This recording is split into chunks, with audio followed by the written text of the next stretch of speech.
Los pecadores deben sentir que si alejan ahora al Espíritu de Dios, es muy probable que se pierdan para siempre.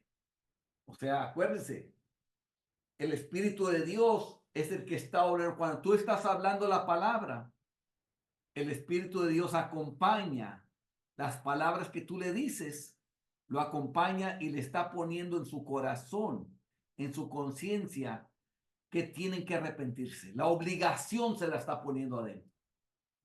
Entonces, si lo alejan, ya no les va a venir eso. Y entonces ya no se van a poder arrepentir. En otras palabras, ya no les va a venir al pensamiento el arrepentirse. Van a pensar en otras cosas, pero ya no van a quererse arrepentir. Hay un peligro infinito en esto. Deben comprender por qué dependen del Espíritu y no por qué no pueden hacer lo que Dios manda, sino porque no quieren. En otras palabras, una cosa es depender del Espíritu y otra cosa es que no pueden hacer lo que Dios manda. Ellos sí pueden hacer lo que Dios les manda, pero no quieren. No quieren hacerlo. Dependen del Espíritu porque en el momento le ponen los pensamientos para que lo haga. Pero la persona pone como excusa es que no puedes. No, sí puedes. Lo que pasa es que no quieres. Esa es la diferencia.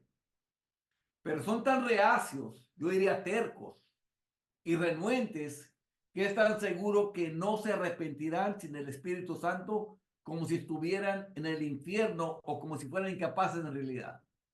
Hermanos, ¿se acuerdan de la persona del infierno? Está pidiéndole por sus hermanos que están ahí arriba, que están todavía en la tierra.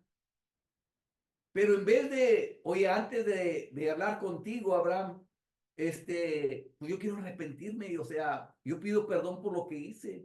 Justamente estoy aquí en el infierno, hice las cosas malas, no debía haberlas hecho, nada. No hay ninguna disculpa, ningún arrepentimiento, ningún perdón por lo que hice, merezco estar aquí, nada, nada, nada, porque la gente del infierno todavía se sigue excusando. Es más, lo que le está pidiendo a Abraham, que dice, mándale a alguien que les testifique para que no vengan a este lugar de tormento. ¿Qué le está diciendo?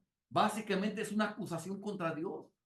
Lo que está diciendo es, Señor, yo estoy aquí en el infierno porque tú no sacaste a alguien del infierno que me predicara a mí. Porque si hubieran sacado a alguien del infierno que estaba aquí y me hubiera predicado, me hubiera convertido. Entonces, por eso Abraham le contesta que a Moisés y los profetas tienen, óiganlos. Pero dice él, no, mas si alguno fuera entre los muertos, se arrepentirán. Y le dice a Abraham, si no oyen a Moisés y los profetas, tampoco se persuadirán, aunque alguno se levantare de los muertos.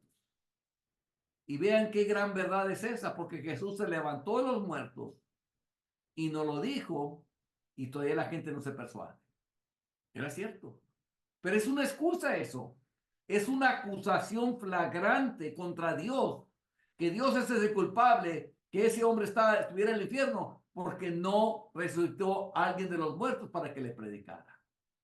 Entonces, así como ese que estaba en el infierno no se puede arrepentir, así le sucede a las personas que alejan al Espíritu de Dios, que después ya no se van a poder arrepentir, porque el Espíritu de Dios ya se ha alejado de ellos.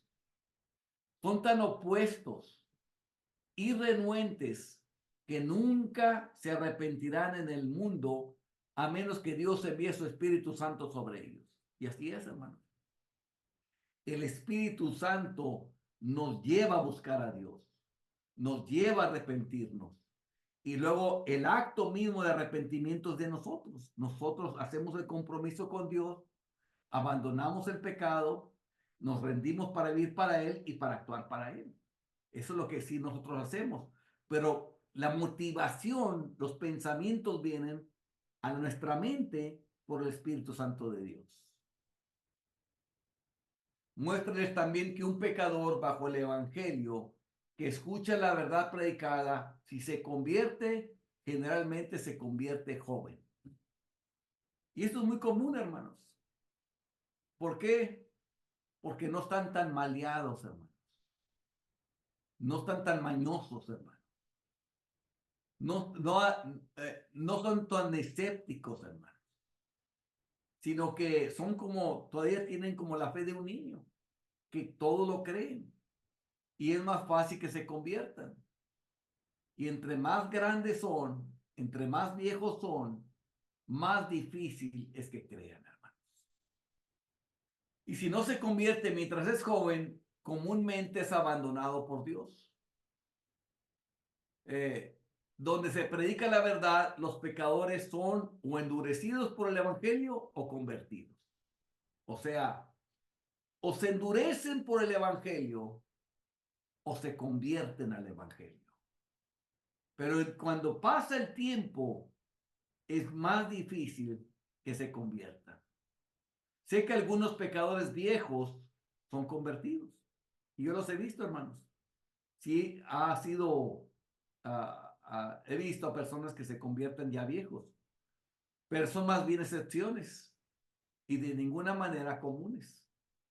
A mí me tocó a un viejo ya en el lecho de muerte, un hombre muy pecador, muy impío, y le hablé, tenía mucho dinero el hombre, y, y me hizo la pregunta correcta. ¿Para qué nos hizo Dios? ¿Cuál es el propósito de nuestra vida?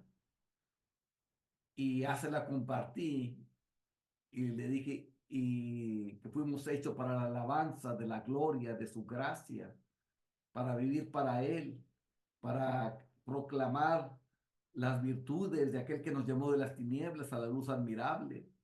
Y empecé a predicarle, cosa que tú no has hecho en 81 años que has vivido. Solamente usaste todas las cosas para el pecado y la maldad. Y se arrepintió la persona, se convirtió y al pocos días se murió. Y estoy seguro que se fue al cielo, hermano. Entonces, es raro eso, porque me tocó otro que ya también estaba grande y ese tuvo la ventaja, hermanos, de que tuvo visiones del infierno. Él vio el gusano que nunca muere, que se le subían en la boca, se le querían meter. Veía a los demonios ahí en el cuarto de hospital que lo andaban persiguiendo y todo. Gritaba como un loco. Y fui a hablar con él y no se arrepintió. Pasó en 2 semanas y se murió y ese sí se fue al infierno.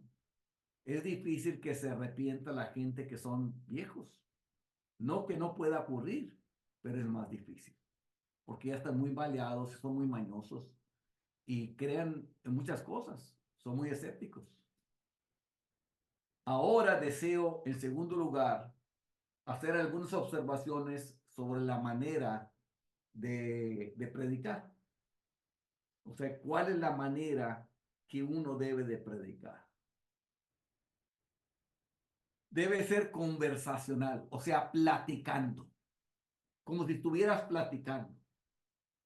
Vea cómo Jesús predicaba. Por eso, otra vez, los llevo a Jesús. Imitemos a Jesús. Cómo Jesús los hacía razonar, los hacía pensar. Bueno, de igual manera tenemos que ser nosotros. Para ser entendido, la predicación debe ser coloquial en su estilo. Coloquial significa normal, casualmente. No que le metas rollo, que muchos que hacen como que están haciendo un show, un espectáculo ahí en el púlpito. No, nada de eso. Debe ser lo más normal, lo más sencilla en su estilo. Un ministro debe predicar tal como hablaría, si desea ser plenamente comprendido, tal como si estuviera hablando con cualquier persona, para que la entiendan. Eso es lo que queremos, que la gente nos entienda. Nada es más propenso a hacer que un pecador sienta que el cristianismo es algo misterioso que no puede entender que este estilo formal, elevado y grandilocuente de hablar que se emplea generalmente en el púlpito. Muchos cambian el tono, hermanos. Cambian el tono de su manera de hablar, hacen un eco con la voz, ¡ay! Y le ponen a eso como que eso, se tratan de hacer creer que eso es el Espíritu de Dios. No, no, no. Ese es el espectáculo que está haciendo ese predicador. Te grita así, te hace todo ese espectáculo para que creas que es porque Dios está con él. No, eso es cosa de su cosecha. Eso lo está haciendo él. Entre más sencillo se hable la palabra de Dios para que se entienda, la gente va a entender y la gente lo va a asimilar y va a actuar. Ve los ejemplos de Jesús, hermanos. Simplemente ve los ejemplos. No te dice para nada que con una voz elevada, grandilocuente, ni nada hablaba. Hablaba de cosas sencillas. Hablaba de la luz, hablaba de la sal, hablaba del trigo, hablaba de la cizaña, hablaba de que se sembraba en una tierra fértil, sobre las piedras, entre los espinos, entre los que no tenían raíz, hablaba sobre las semillas de mostaza, hablaba cosas bien sencillas, hablaba Jesús. Hablaba de un tesoro, hablaba de una perla, hablaba de un tesoro, hablaba de una red que cachaba peces. Cosas muy sencillas, hermanos. Muy sencillas hablaba Jesús. Entonces, imitemos lo que el maestro hacía para convertir a los pecadores. Y ninguno se ha tentado a estar hablando de tal manera como si pareciera ópera o parecía declamación o decía hacer todo eso, nada de eso. Entre más sencillo hable con la gente y que la gente entienda, el Espíritu de Dios va a descender y va a tocar esas almas. Un ministro debe ser lo que hace el abogado cuando quiere que el jurado lo entienda perfectamente. Utiliza un estilo perfectamente coloquial. Coloquial es normal, como habla todo ser humano. Una plática normal. No va a hablar de diferente manera. Ese estilo elevado no producirá ningún bien. El evangelio nunca producirá grandes efectos hasta que los ministros hablen a sus oyentes en el púlpito como lo hacen en una conversación privada. Como le hablan a la gente normalmente, así desde el púlpito. Porque entonces la gente sentirá que uno está hablando directamente con ellos y no que uno está haciendo ahí una declamación o algo parecido.